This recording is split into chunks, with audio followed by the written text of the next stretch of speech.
Hello दोस्तों, कैसे हैं सभी अध्ययनकर्ताओं को शिव तेरस की हार्दिक शुभकामनाएं हमारे बीकेडी टारगेट एकेडमी के परिवार की तरफ से। मैं आशा करता हूं कि आपकी आज शिव तेरस बहुत अच्छी तरह से मनी होगी और आपने भी बड़े आनंद से शिव भोले बाबा को जल अर्पण किया होगा। सबको जय महाकाल। दोस्तों, हमारी क्लास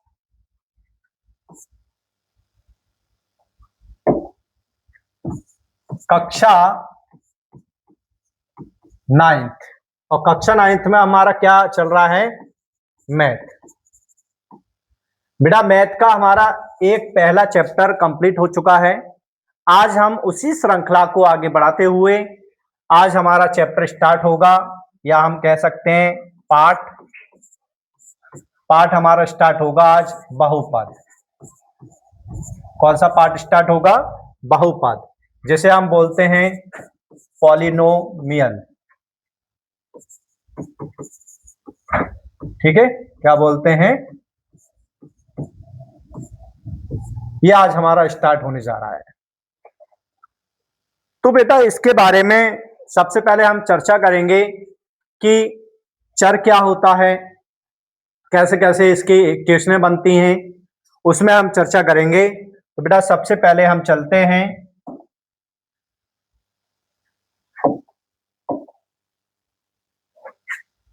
सबसे पहले बेटा हम चर की बात करेंगे।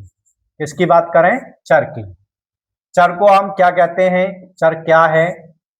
जैसे कि हमने माना कि एक एग्जाम्पल लेता हूं, जैसे 5x + 6 बराबर 4 मान सकते हैं। तो इसमें जो x है बेटा, ये जो x है इसको हम बोलते हैं चर राशि। इसको क्या बोलते हैं? चर राशि कहते हैं। क्या बोलेंगे इसे? चर राशि। या हम और एग्जाम्पल की बात करें, जैसे 7y + 3 एंड 2।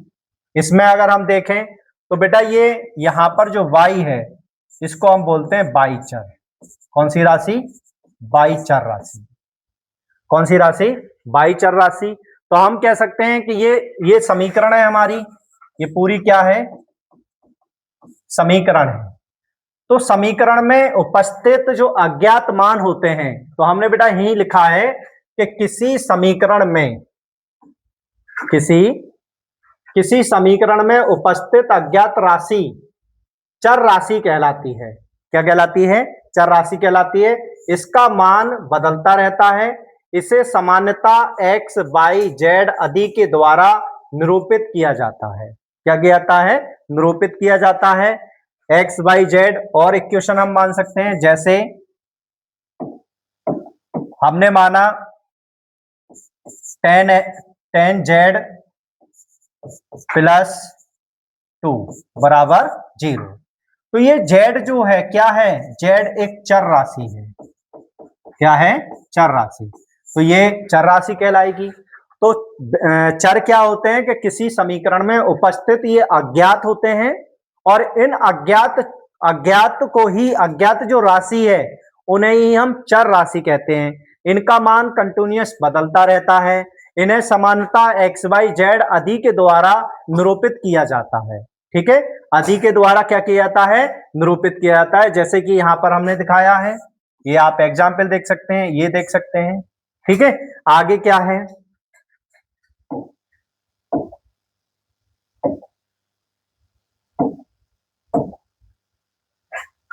आगे बेटा क्या है? आगे बोलते हैं अचर राशि। कौन सी राशि? अचर राशि। अचर राशि क्या है, या निरंतर हम बोल सकते हैं। तो अचर राशि वह राशि होती है जिसका मान निश्चित होता है। जिसका मान क्या होता है?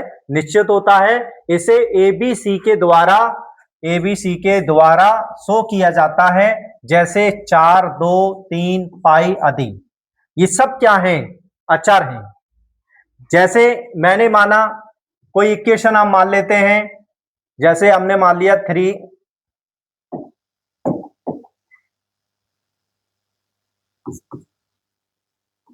बी बाई प्लस सी बराबर 0। ये समीकरण है बेटा, क्या है ये समीकरण। और इस समीकरण में जो राशियां हैं ए बी और सी, ये अचर हैं। ये क्या है, अचर हैं। इनका मान निश्चित होता है। इनका मान क्या होता है, निश्चित होता है। इनका मान नहीं बदलता है। इन्हें हम एबीसी के द्वारा क्या करते हैं, शो करते हैं। ये सभी अचर कहलाते हैं। क्या कहलाते हैं, अचर। तो बेटा यही हमने लिखा है कि अचर राशि वह राशि होती है जिसका मान निश्चित होता है। इसमें ए बी सी आदि के द्वारा शो किया जाता है, जैसे 4 3 2 पाई आदि। ठीक है, अगला क्या है, आगे बेटा क्या कहना चाहते हैं, बीजीय व्यंजक एल्जेब्रिक एक्सपेंशन क्या होता है, अचरों और चरों राशियों का ऐसा मेल, मतलब अचर भी शामिल हो और चर भी शामिल हो, अचर और अचरों और चरों का राशि का ऐसा मेल जो प्लस माइनस गुणा और भाग जैसे कुछ या सभी संक्रियाओं से जुड़ा हो, उसे बीजीय व्यंजक कहते हैं। उसे क्या कहते हैं, बीजीय व्यंजक। जैसे एग्जाम्पल मान लेता हूं, जैसे मैंने माना कि हमारे पास 4x² प्लस 3x प्लस -2 बराबर 0। ये कोई एक समीकरण है और इस समीकरण में बेटा प्लस भी शामिल है और माइनस भी शामिल है। इसमें अचर भी शामिल हैं, इसमें ये चर भी शामिल हैं। तो चर और अचरों का जो मेल होता है, जिनमें प्लस माइनस गुणा आदि का क्या होता है, मेल होता है, उसी को हम बीजीय व्यंजक कहते हैं। जैसे एग्जाम्पल और देख सकते हैं, 2x² plus 5x minus 3, x की पावर 4 माइनस 5x की power cube plus x² plus 2x। ये सभी क्या हैं, हमारे बीजीय व्यंजक हैं। क्या कहलाएंगे ये, बीजीय व्यंजक। आगे बढ़ता हूं, क्या है आगे, क्या है बहुपद पोलिमियल। क्या कहते हैं कि कोई भी बीजीय व्यंजक, कोई भी बीजीय व्यंजक जिसमें चरों के घातांक केवल पूर्ण संख्याएं हों, बहुपद कहलाता है। कोई भी बीजीय व्यंजक है और उस बीजीय व्यंजक जिसमें चरों के घातांक क्या होते हैं, केवल एक पूर्ण संख्या के रूप में होते हैं, उन्हीं को हम बहुपद कहते हैं। जैसे हमने माना इसका जनरल फार्मूला px बराबर a not plus b not और a2x², ये डॉट डॉट an की पावर x, जहां पर a not a1 a2 a3 dot dot an को बहुपद के क्या कहते हैं, गुणांक कहते हैं। जैसे एग्जाम्पल की बात करें बेटा, ये वाला जो बीजीय व्यंजक है, ये चर x का बहुपद है। ये चर x का क्या है, बहुपद है। ये y के रूप में इक्वेशन है, तो बेटा इसको हम y का बहुपद बोलेंगे। इसमें x और y दोनों शामिल हैं, तो इसे चर x और y का बहुपद कहते हैं। ठीक है, यहां तक कोई दिक्कत हो तो बताओ। जैसे मैं और मान लेता हूं चौथा एग्जाम्पल, जैसे हमने माना हमारे पास है x² plus y² plus z² 2xy plus 2yz plus 2zx, ये है। अब ये बीजीय व्यंजक है, लेकिन इस बीजीय व्यंजक में हमारे कांस्टेंट भी हैं, x y z भी हैं, तो इसको हम बोलेंगे, इसको क्या बोल सकते हैं, चर x, y और z का क्या कहलाएगा, ये बहुपद।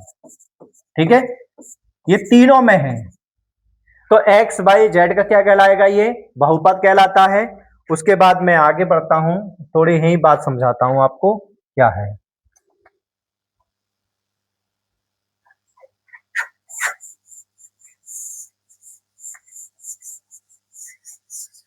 देखो, अब कुछ नोट हैं जो आपको क्या करने हैं, लिखने हैं। जैसे हमने माना कि कोई भी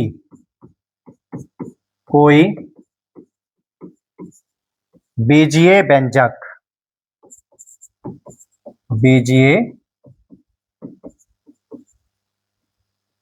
बीजीय व्यंजक बहुपद नहीं है, बहुपद नहीं होगा यदि उसमें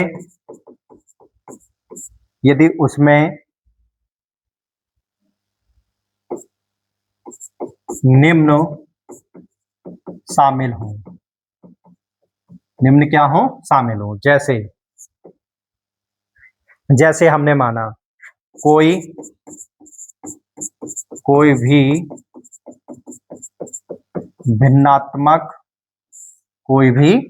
भिन्नात्मक घातांक वाला पद, अगर कोई भी भिन्नात्मक घातांक वाला पद होगा, जैसे x की घात 3/2 प्लस 3x की घात 1/2 प्लस 4x प्लस 3 बराबर 0। अब ये आपसे पूछेगा कि क्या ये घातांक बहुपद है या नहीं है, लेकिन इसमें बेटा घातांक क्या है? ये घातांक क्या है? भिन्नात्मक रूप में है। कौन से रूप में है? भिन्न रूप में है। क्या है ये? भिन्न रूप में है। जब भिन्न रूप में है तो बेटा ये हमारे बहुपद नहीं होंगे। ये क्या नहीं होंगे? बहुपद नहीं होंगे, बहुपद नहीं है। ठीक है। दूसरा पॉइंट क्या है? कोई भी ऋणात्मक घातांक अगर शामिल है इसमें, तब भी क्या नहीं होगा? वो बहुपद नहीं होगा। जैसे हमने माना x प्लस 1/x, इसे हम कितना लिख सकते हैं? x प्लस x की पावर -1। तो इसमें ये -1 आ गया, तो ये ऋणात्मक घातांक है। जब ऋणात्मक घातांक है तो ये बहुपद नहीं होगा। ये क्या नहीं होगा? बहुपद नहीं है। ठीक है, ये भी क्या नहीं है? बहुपद। तो बहुपद पहचानने की आपको समझ आ गई कि कैसे बहुपद पहचानेंगे। आगे पहुंचता हूं मैं। आगे क्या कहना चाहता है? चर वाली बहुपद। अगर किसी भी बहुपद में x चर है तो उसमें px, qx, rx और gx आदि से दिखाया जाता है। जैसे हमने माना px है,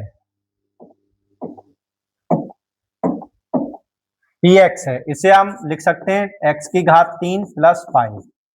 या हमारे पास qx है, इसे हम लिख सकते हैं x की क्यू -1। या हमने मान लिया ry है। क्या है? ry। तो हम इसे कितना लिख सकते हैं? y की घात 5, y की घात 4 प्लस 3। या हमने मान लिया s u के पद में है, तो जैसे कोई इक्वेशन है u की घात 3 और 2 प्लस u और √2, ये क्या है?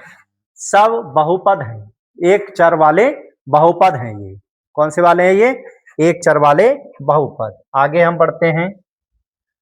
बहुपद के पद और गुणांक। तो अगर हमसे पूछे बहुपद के अलग अलग हिस्से जो प्लस या माइनस जैसे ऑपरेटर से अलग होते हैं, उन्हें उसके पद कहते हैं। हर पद का एक गुणांक होता है। जैसे मैंने मान लिया एग्जाम्पल कि हमारे पास है कि कोई px है और हमने इसको माना 4x की घात 4 प्लस 3x², 3x की घात 3 प्लस